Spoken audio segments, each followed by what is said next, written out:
Welcome to another edition of the Ripple Intent podcast. Ripple Intent is a grassroots community where we're helping people learn how to be better teammates, better leaders, better colleagues. I am one of your hosts, John Grant, and with me, as always, is Kyle Mistrowski. Kyle, say hello. I was wondering if you were going to get to introducing yourself. You kind of jumped into the what's Ripple Intent before talking about yourself. So I was like, ooh, I wonder if he's going to remember to say hi. Hi, everybody. It's Kyle. Glad you're here. It's not about me. It's not about you. It's about the community. And it's not about our wonderful introduction either, apparently. Which is good, because we should get to our guest as quickly as possible. Absolutely. Our guest is the most important part. Nobody honestly really wants to hear from you or me, and I keep going on and on and on.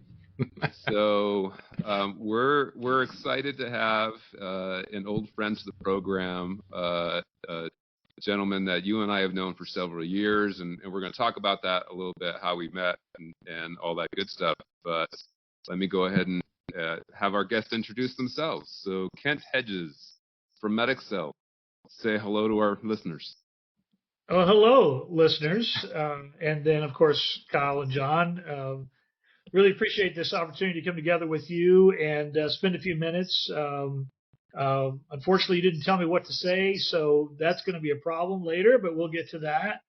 I thank you for being my friend over all these years and being my counsel on many topics, whether it's professional or personal. And I've learned a lot from the both of you and watched this group grow over the last 7-8 years. It's been incredible. And so I'm really blessed to be able to be with you today.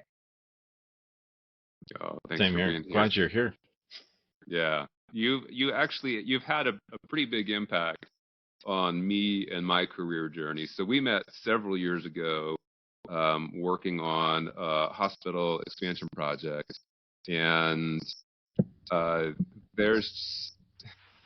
you and I have talked about it a little bit, but I guess for our listener group, there's something special about how you show up. Again, it is different. It is unique. You bring a lens of positivity, encouragement, and accountability to teams, which it makes me kind of want to take that and model some of those traits whenever I go to different groups. And it's inspiring. So I appreciate how you show up. And so I'd love if you kind of talk a little bit about, what does that look like for you, right? How are you wired?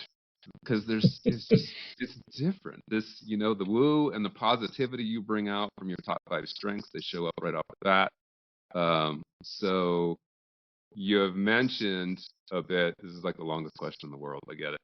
But so you have mentioned a bit how you are really driven by connection and service. And I want to explore that with you today.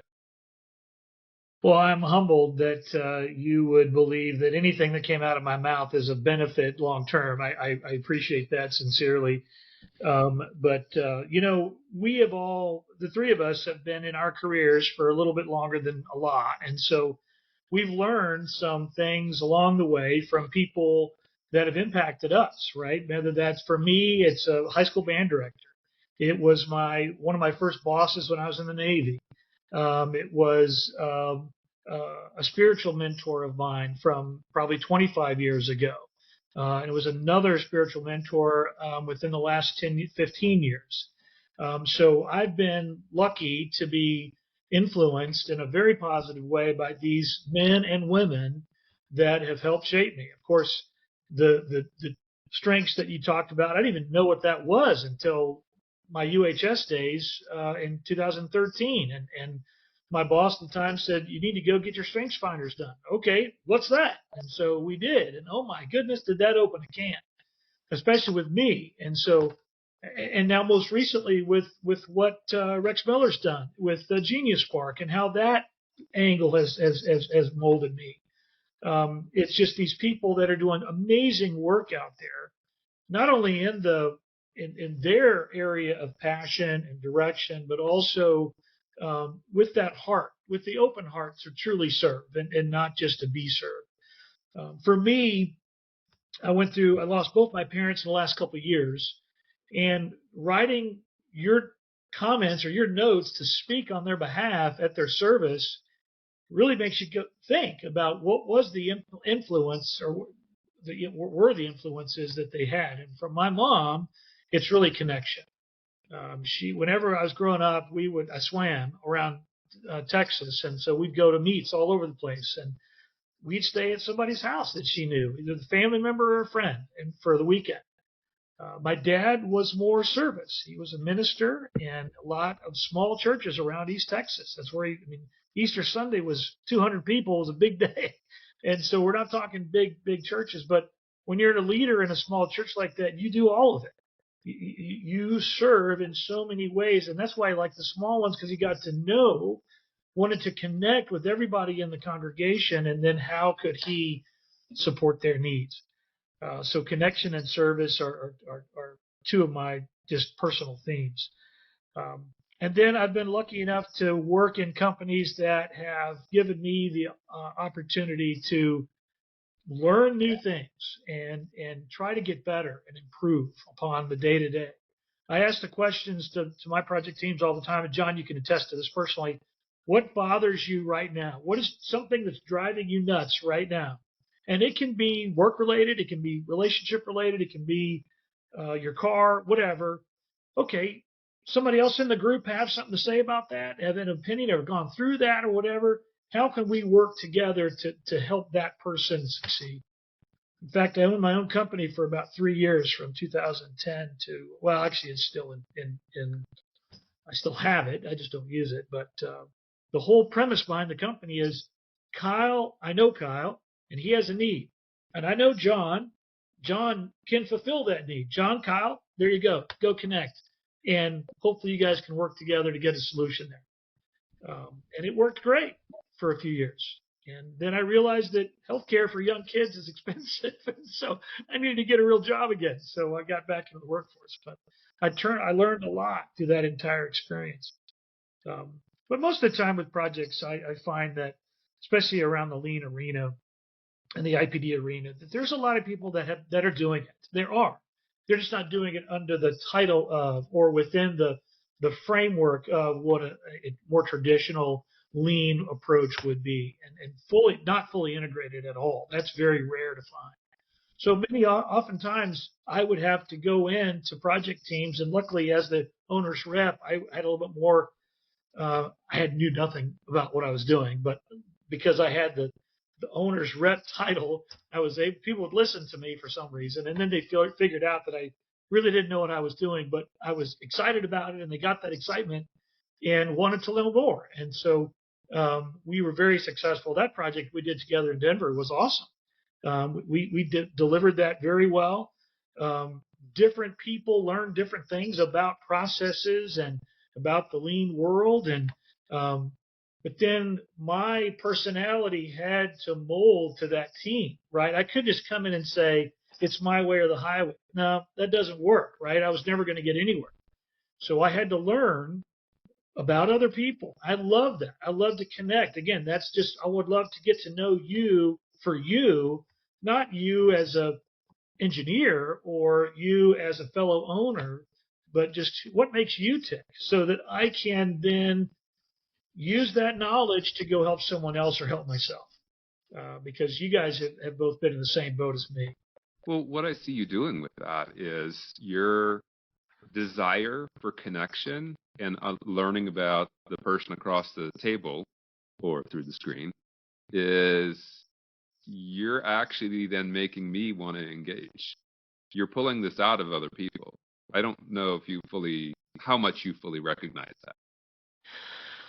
I appreciate that, Jon. I do. And I've become more self-aware of it in the last probably 10 years, because when you get into strengths, and I've gone through job change. I got a great story. So I was with a company for a long time and went to work for one in 2010, and that didn't work out. And I'm driving back home. I drive up into my driveway, and my middle son, who's now 21, He was probably 11 at the time. And the first thing he says to me, "Did you get fired again?" I'm like, "Oh, great. That's humbling." When your 11-year-old really gets to the heart of the matter. Right. And so, um, but what all those experiences again have helped me to what can help me get better so that the next time I don't have to go through this, or the result of whatever endeavor I'm in is more of a positive one. And so going through strengths, I had to do an introspection to figure out what makes me go. And I keep it, you can't see it really, it's on my wall, but that's it right there. There's my mission, my vision, and kind of what makes me go. And as long as I'm in those areas of life, I mean, it's good. And I have 20 years ago, I realized what my true priorities are. My faith, absolutely number one. My family, number two. My relationships, number three, and everything else after that. And I've been blessed to be married over 30 years now. So at least I think I'm doing something right because she's still around. I got 3 boys who are doing awesome things. And but what that has taught me is that I've got to be vulnerable before someone else can be vulnerable. So I've got to be giving of myself before I can say, "Oh, Kyle, I see your top 5 are these. Oh, okay. Tell me a little more about that. I've really struggled in that area, or I'm dealing with this problem over here. How can how can our interaction help me get through that maybe?" And so I really work hard to be self-aware of that capability and the understanding of um, what I've got to be, how I've got to be, who I've got to be in order for someone else to be their authentic selves in front of me, just telling me what they think I want to hear. That's really cool. How did you come about the order of priority that you said? A lot of people say, I don't say similar, but a lot of people say this stuff's important. I just saw one online the other day where they said, oh, if you're going to succeed, you got to make sure that you are home for dinner every night, and you have to be able to walk the dog every night and take the kids to school. And I'm just like, these are so easy things to say, but in practice, they're very hard to do. And I'm guessing that you would say they are hard, but you have somehow found a way. And still, I know that the way that you ordered it is absolutely true to how you live your life, but that's not easy, is it? No, and that's in everything we do. We talk a great game. We can write a great book. We can experience things, but actually going and doing is the challenge, right? And it doesn't matter what endeavor you're trying to work through. I think it was, again, probably a mentor of mine. I was, I can only imagine what was going on. And I've been blessed too. I've never had this big abyss of life. I was, for whatever reason, some people go through a divorce or alcoholism or drug addiction. I've been blessed not to have any of those, but I've seen plenty of people that have, and maybe some of that has rubbed off to say, I don't want that to happen to me. But it was probably early in my career. I was in the Navy, spent a lot of time away, and just because of the crux of the job. And I have a sense when something's up. There's some kind of a barrier between me and my wife, me and my boys, me and you. I mean, I have that sense to say something doesn't seem okay. And so I'm willing to go and probe into that and figure out how to fix it. I'm a guy. I got to fix it, right? Well, I learned very early off, and then a lot of times my wife says, no, no, no. And so now we just joke about it. I say, okay, do you want me to listen or do you want me to fix what you're about to ask me about, right? So, but now I think or back then, I truly had to determine, and I read a lot of books. I still do. I read a lot. And I say, okay, probably out of one of those books, what are your life priorities? Because if you don't have alignment there, you're not going to have alignment anywhere. And just because they're lined up doesn't mean that you execute them well. And I still don't. But at least I have them where I can see them and I can refer to them and remind me, okay, I'm kind of in chaos just mentally for whatever reason. Let's go back and let's get back to the basics. We're in January. Great time to get back to the basics and look at how am I doing what I do? Right now I'm in the middle of uh, standardizing and really streamlining our project management approach for our company. And we are planning design and construction arm of a large healthcare system. But not all project managers do everything the same, and they're not supposed to. But there are some things, some very basic things that we should do consistently to create value, to add value. But it's around three things. One is the people, one is the process, and one is the project or the field work. I get lit up, and you guys know this about the people side. Okay, I'm gonna go get people to get their strengths. We're gonna find out what's gonna make you tick.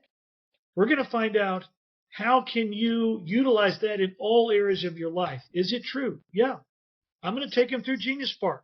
How do they create their paragraphs to really utilize that and to give them some pointers on how they can do? Again, this is nothing that I've created. I just see the bigger picture of all these different things that I've been able to be blessed to be a part of. How can I bring them together to benefit our team? Whether that's a project team or a larger group of project managers. John and I hear this all the time, and we've even experienced it too, is how do you, with that strength finder piece or the Clifton Strengths or any assessment that anyone takes out there, with Myers-Briggs or what have you, how do you keep that alive after the coach is gone or after the person who got it going moves on? How does it continue to be a part of their lives? Yeah, it's a great question, and often a lot of times they say, well, okay, now I know what my strengths are, what my spiritual gifts are, what my paragraphs are. Now what do I do? Well, that's something that's the art of, or the magic in it is you've got to own it. You've got to be, you've just spent all this time, whether it's a month, 6 weeks, a year even, trying to figure out what makes you tick. Okay, what's the benefit? And maybe that's a great primer for my own program. I should write that down. Why are we doing this? What is the benefit to you? You've got to figure that out for yourself. I know the benefit for me. I know the benefit for our company of how we can make progress and get better as service providers for our clients. But at the end of the day, we've got to own our own life. I can talk till I'm blue in the face about career pathing. Yeah, I mean, that's another great thing I pulled from the Navy when I was an ensign. At my first school, they said, okay, today's day one, and you're just starting your career, and for the next month, you're gonna map out your career to where at the end of 30 days, or here's the other end of that, as the Chief of Naval Operations, the most senior Navy officer that there is. Okay, so map out that progress. You got to include grad school, you got to include a Washington D.C. tour, an overseas tour, yada yada yada. Well, I still have that document. It's in my file cabinet because it was such a great thought-provoking exercise for me to try to figure out where do I want to go. Did I go down the road? No. That paper was bad after like 5 years, but at least it's now something I go back to with our own project management team to say, here are some steps that we recommend as a project manager. If you want to go get your PE, go get your PE. Project management professional, CHC, CHFM, all these things that are in our world, but you have to own the execution. You have to find the inner drive within you to say that, yeah, I'm going to take this forward and continually try to get better and to use it and own it. Because it's your life. We can only guide parts of it. And hopefully they do. So I want to come back to one thing you mentioned. You said that you can identify the benefit for the company, but you're also talking about being service providers. So like I'm seeing some connections between you have a construction project team, right? You have your internal customers, you have your group of project managers for the owner. Pull some lines through this for me, Kent. Like what is being a service provider? What do you really mean by that? Like, is there something other than delivering the project?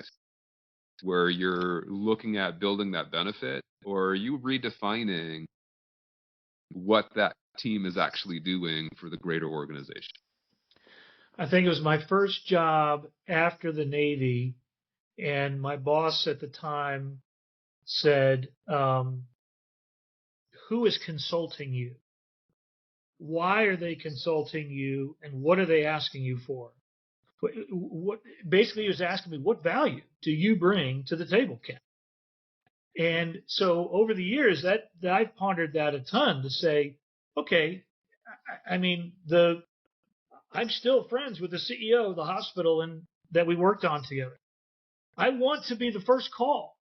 I want someone that knows me, that thinks that I've got a connection or I've got some way to help, that they're on the phone to me.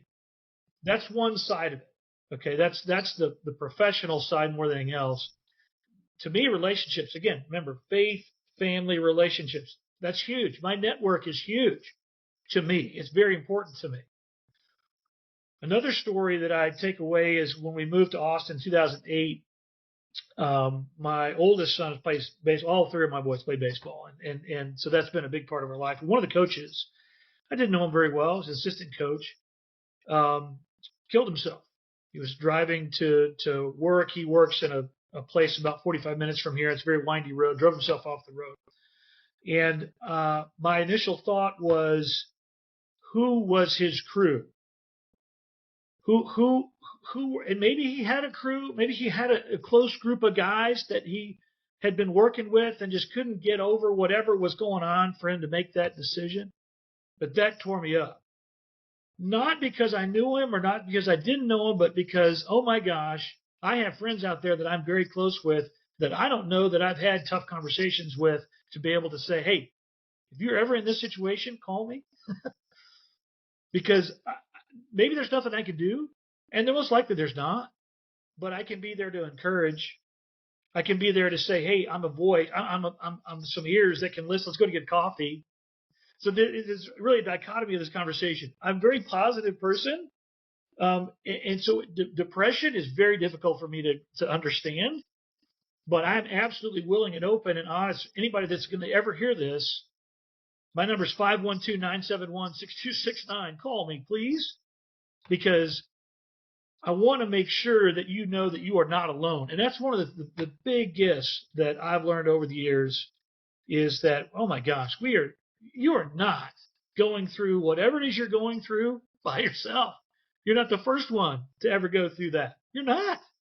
There's 8 billion people in the world. There's a lot of people in your neighborhood that are going through the same exact challenges. How to parent? I don't know. I mean, I've tried for 24 years, but I still mess it up. I still apologize to my oldest because I'm like, I totally messed that up. And the youngest, I let them do whatever they want, right? Because I'm tired of dealing with it, right, as a parent. But I'm going a lot of different directions here. But I come back around to the relationship, and I really want to encourage people to remember that there are people that absolutely love them in their circle, that absolutely want nothing but the best for them. One thing I've learned too about, again, being of service to someone, whether that's in a professional capacity, a personal capacity, or whatever, is you've got to give of yourself. You got to be willing to do that, to make that authentic. Because we know, we can read people. You can, when somebody's giving you a line. And that's one of my shadows that I've got to be very wary of, is I can come over the top. Woo and positivity, are you kidding me? And maximizer, even worse, is my fourth one. Come on, that just makes it like I'm a car salesman all the time. But I'm aware of that, and I've got to bring that down and be again, thanks to the mentors around me, have helped me realize that, and helped me to say, okay, in this regard, in this conversation, this is how I want to be of service to you. And I tell them flatly, say, I'm here to be of service to you. I'm not going to always do it right. I'm not going to always do it politically correct, but I've got nothing but love in my heart for you as a human being, and we are working through this life together, and how can we make it work? That's amazing. Sorry. No, it's so much to process and so much to think through. I'm writing down notes here as you're talking because what we were going to talk about, we continue to talk about, but you keep adding more to it. And so as I'm finishing my notes and processing, it's like, oh, crap, we're doing a podcast. We can't have a lot of silence. I have to keep remembering that. Yeah. No, I've witnessed that with you. I mean, so the car salesman piece, I think that's funny, because even back to Kyle's point, I think earlier, his question, like, how do you maintain focus on, say, right, Clifton strengths? We did this, we did some team building, Yeah. and I've witnessed that with you. One of the things that you are really good at is bringing it back, right? To say, we've been through this together, and you guys have all kind of strayed, right? Or as a team, we just haven't all stayed present. So let's come back and remember what our goals are, what our mission is, and why we're together. And a lot of it doesn't actually have to do with delivering a project. Yeah, project delivery is actually an outcome, right? And success, what's the definition of successful project outcomes? And we went through this. I remember sitting in the trailer working through this. What is our condition of satisfaction? Yeah, we're going to make our profit. We're going to deliver on time. We're going to learn something new. Oh, by the way, we're going to go serve the community as a team. Oh, by the way, we're going to depart as friends. You guys, we've all been part of projects where, and I'm in a couple of them now. Oh my gosh, it is a very caustic relationship with some of the parties, and it's going to be a struggle for me to want to work the way they work in the future. But that doesn't mean I don't love them as people. That doesn't mean that I have to lose them as a friend. We would spend a lot of time and energy around people, right? These projects go on for a year, 2 years, 3 years longer. And so that's a big investment that we're already making. I joke around this a lot. Do I want to get on a plane and go spend a couple of days with a group of people away from the people that are most important to me? Now, I will say, when the kids were younger, absolutely right. I needed a break. And fortunately, I put that on my wife to take care of everything when I was away. But now it's like, I ask the question, yeah, there are guys, I'd love to go to Indianapolis and go catch a baseball game with somebody. I'd love to go to Denver to do the same thing. I've developed these relationships, these friendships over the years. If you're in town, let's go to dinner. Let's go to lunch. Let's connect, reconnect, whatever it is. But you can see how I go down that rabbit trail. I bring it back in the project team to be able to say, listen, guys, here was our condition of satisfaction. This is why we print it out and we stick it on the wall so it's visual and you can see it and come back to it. Now, let's remember our own strengths on how we're supporting each other to get to those.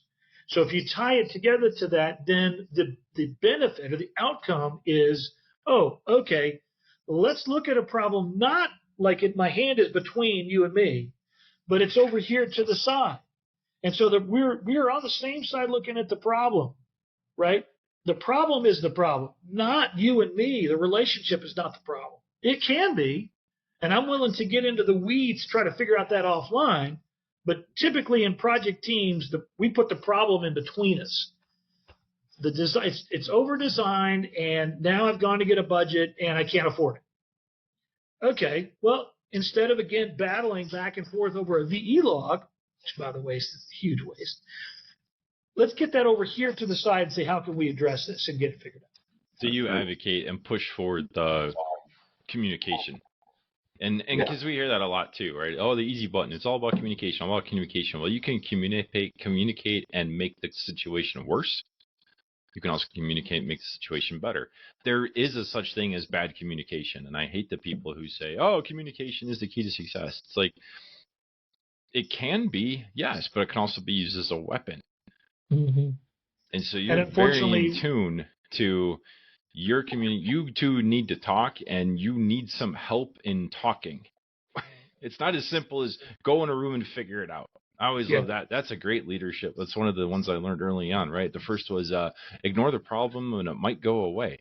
That was some good advice. The second one was put two people in a room and tell them to solve it, and they can't come out until they solve it. I'm like, well, if one of them's dead when you open the door, did they solve the problem? Yes, technically.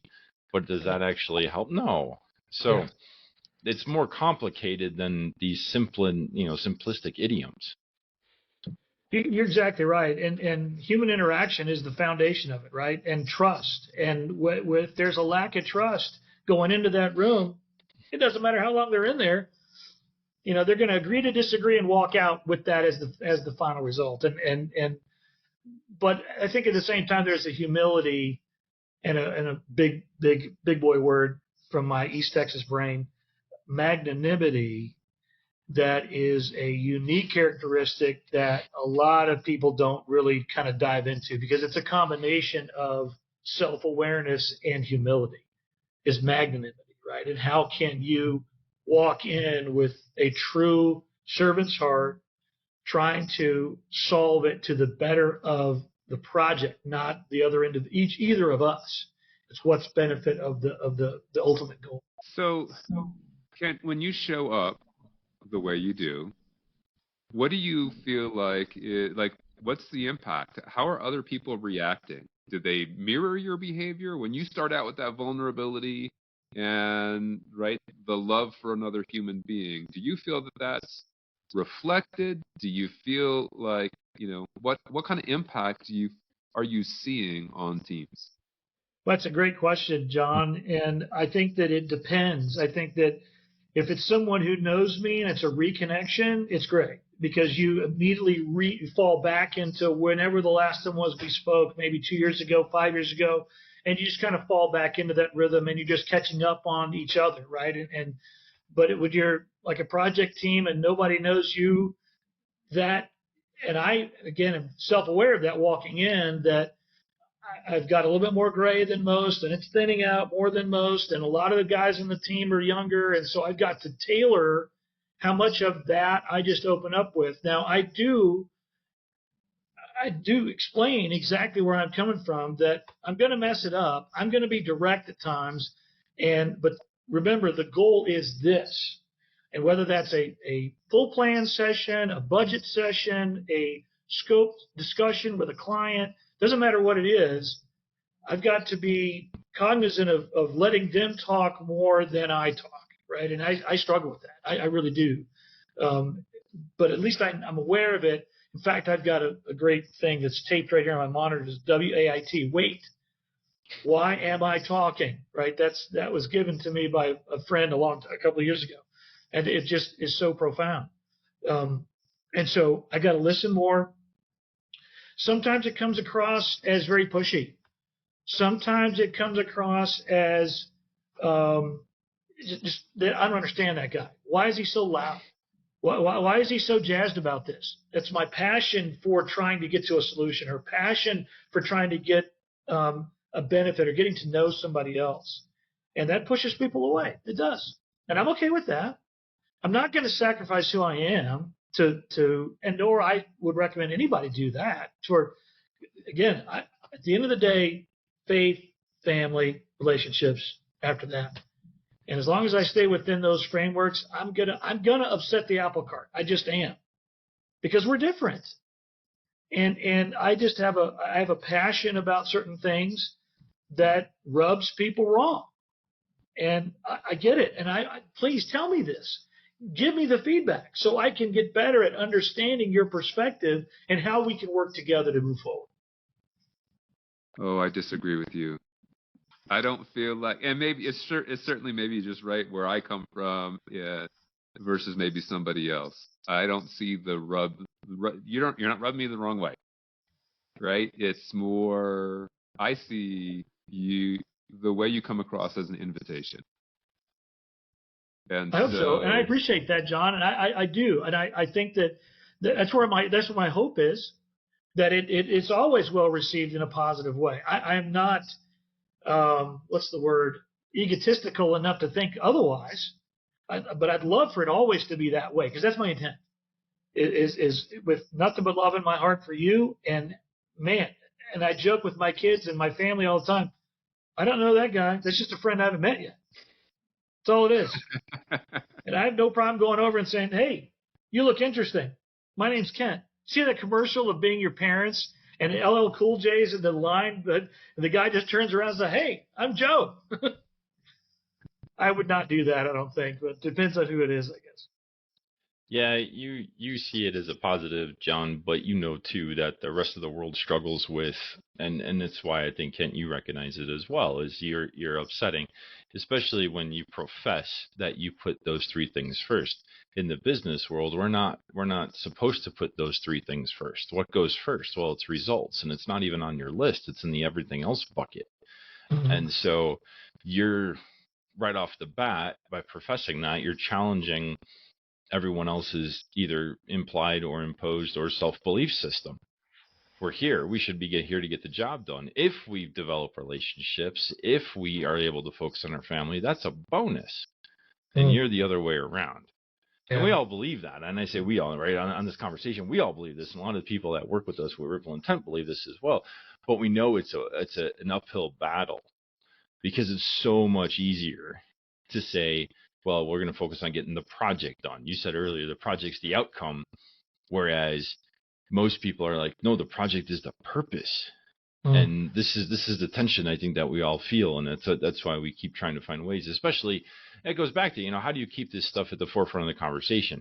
You have found ways to do it naturally. You have learned ways over the years to do it not as off-putting as some people might receive it as initially. So you've learned to temper it, whatever analogy you want to use, the gas pedal and all that stuff. You are very, very situational aware to go, oh, I can go really heavy on this group or this person, or maybe I got to tread a little lighter and see where this goes. And but it never goes away. You're right. You're right. We, regardless if we think that we're in the construction business, no, we're not. We're not in the school teaching business. No, I'm not in the transportation business. I'm not in the farming business. This is a people business. We are in the people business, and as I wish I'd learned a lot of this stuff so much sooner. I would have been hard knocks would have been less, right? But we got to go through those to get to where we are today. I am absolutely fulfilled. I am. And the people. It's a cliche for some people to ask me, "Hey Ken, how you doing?" I'm living the dream. I am absolutely living the dream every day. I'm living the dream. I get to hang out with you guys. I get to participate and sometimes facilitate Ripple Intent opportunity discussions. I get to go walk around a construction site. I get to live at home and work in a blessed family. I get to. I mean, I get to. But that's all results that the good Lord has blessed me with. And as long as I keep those things in order, the blessings continue to come. They do. I love that. I think that's a great way to wrap this conversation too. Is you know, there's a mind shift that's required, right? To just kind of adjust your perspective. Say the results can still happen even if we change. The focus on the project is the thing, the task is the thing, to the people are the thing. And you can have both. There's a both and scenario, but we got to give a little more emphasis to the people side than a lot of us are normally inclined to. Well, that's John. That is so true, and that's what I love about Ripple Intent. And when Kyle and I sat down, however many years ago, in that coffee shop in North Denver, and you kind of outlined where you were going and what you were doing, I showed up at a symposium and a couple things there, a couple things in Phoenix over the years, and now where we are. We do not understand. That's the whole purpose behind the visual of Ripple Intent, where this is going to go. We don't. But all we can do is focus on right now, and it's so unique. And it just absolutely gets me fired up about what you guys are doing, how you're leading us, and whatever I can do to perpetuate that. I'm absolutely on board in support of it. You guys are amazing. You truly are amazing. It's a You're group too thing, kind. Kent. You're amazing as well. So thank you. But we're including you in that. So thanks for being here, for participating in the podcast. We really appreciate you and love everything you bring to the table. Most of it. Let's not go overboard here, John. You're welcome. About 95%. You're welcome 95%. There you go. There you go. Excellent. Well, listeners, thank you for joining us for another episode. You can find us all on LinkedIn. You come to a Ripple Intent event. If you want to see Kent in person in real life, we have events in Austin and Houston. You'll find Kent roaming around Texas all the time. Until the next episode, we hope you connect with us, and we'll see you down the road.